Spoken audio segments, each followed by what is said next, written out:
Atan. Apa belum berani? Tahu nggak filsafat itu apa? Kok nggak tahu sih filsafat? Enggak kah? Apa itu? Lo kalau mau tanya filsafat tuh orang itu ya? Lah, kan sama aja. Beda. Yang tadi pakai kaos, sekarang pakai kemeja. Sudah. Apa itu filsafat? Nah, filsafat, pengertian filsafat itu, kalau dalam bahasa, dia berasal dari bahasa Yunani, yaitu gabungan dari kata filosof sama filosofia. Filos ini artinya cinta, kalau sofia artinya kebijaksanaan. Jadi kalau bisa diartikan filosofia itu cinta kebijaksanaan. Tapi dalam pengertian secara umum, nah dalam kajian filsafat itu dia tuh lebih menjelaskan tentang hakikat-hakikat atas segala hal ilmu, hakikat tentang realitas atau ada atau enggak adanya suatu benda, suatu apapun itu di dalam bumi ini. Nah, hakikat pengetahuan.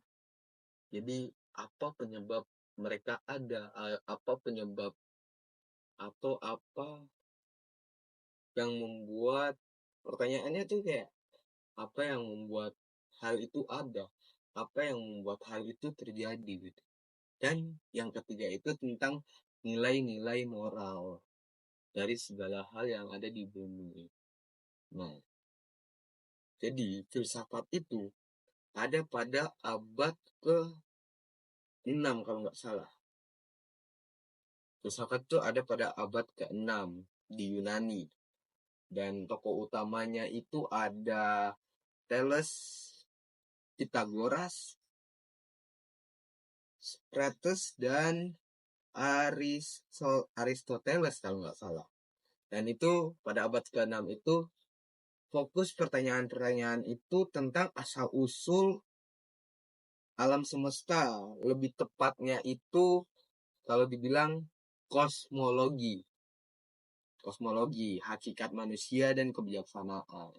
Begitu. Lah, udah. Segitu aja. Oh, Lanjut.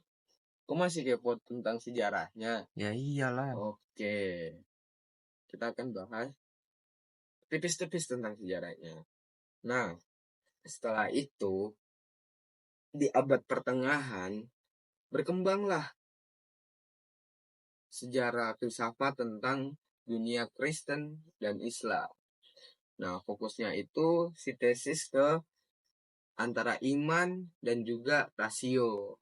Nah, tokoh dari Kristen itu ada Agustinus, Thomas Aquinas, dan juga kalau dari tokoh Islamnya itu ada Al-Kindi, Al-Farabi, Ibnu Sina, Ibnu Rus, Ibnu Rus sama Al-Ghazali.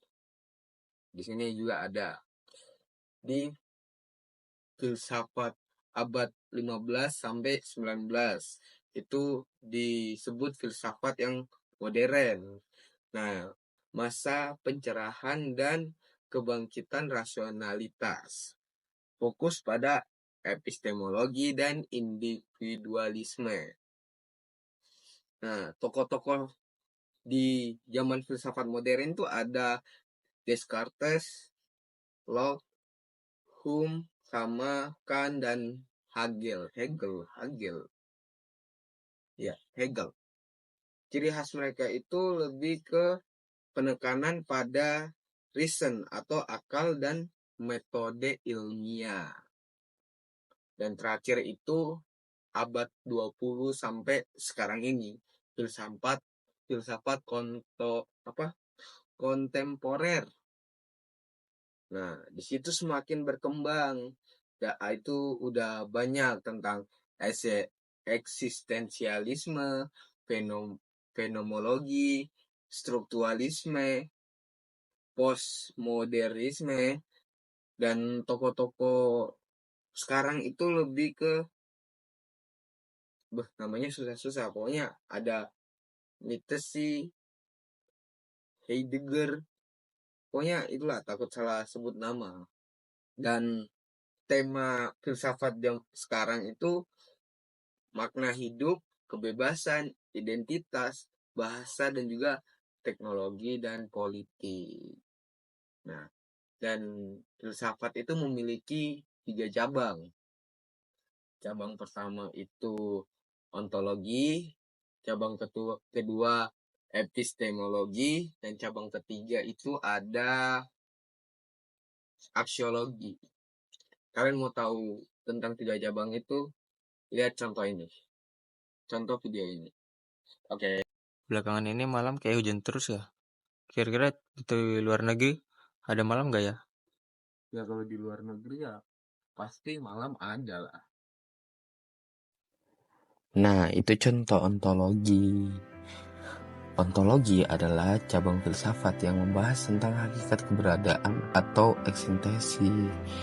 Kata ontologi sendiri berasal dari bahasa Yunani, yaitu dari 2 kata. Yang pertama ontos, yang artinya ada atau keberadaan, dan kedua logos, yang artinya ilmu atau kajian. Jadi sederhananya, ontologi adalah studi tentang apa yang ada dan bagaimana sesuatu itu ada. Seperti itu contohnya. Contoh pertanyaannya nih, apakah malam itu memang ada? Apakah bumi itu memang ada? Di mana letaknya sebuah lokasi? Seperti itu. Apa sih yang bisa bikin siang jadi malam? Yang bisa bikin siang jadi malam itu ya penyebabnya itu ya ada terbitnya bulan ya, terbenamnya matahari gitu, pergantian siang ke malam itu penyebabnya itu. Nah, itu dia contoh dari epistemologi. Epistemologi sendiri itu adalah cabang filsafat yang membahas tentang pengetahuan, khususnya tentang asal-usul, sifat, batas, dan validitas pengetahuan. Istilah ini berasal dari bahasa Yunani, dari 2 kata, episteme dan logos. Episteme artinya pengetahuan, logos artinya ilmu atau kajian. Nah, inti-inti pertanyaan epistemologi itu seperti apa? Seperti tadi, apa yang membuat siang bisa berubah menjadi malam? Apa yang membuat bumi itu bulat? Apa yang membuat langit itu bisa berubah warna? Seperti itu. Ya. Apa sih kegunaannya malam? Kegunaannya malam, nilai tentang malam tuh banyak gitu. Kegunaannya tuh kayak kalau bisa bedakan, kalau siang berarti kerja, malam berarti istirahat gitu. Dan malam itu tempat dimana regenerasi kulit di sini ada nih, dan dimana tempat tenang, refleksi untuk menenangkan diri, berpikir, produktif, kreatif, pokoknya karena tenang gitu. Terus yang terakhir itu pengaruh terhadap ritme sirkadian. Malah membantu mengatur siklus tidur dan hormon dalam tubuh. Begitu. Nah, ini adalah contoh terakhir, yaitu aksiologi. Nah, aksiologi sendiri itu adalah salah satu cabang utama dalam filsafat yang membahas tentang nilai-nilai moral atau kegunaan-kegunaannya gitu.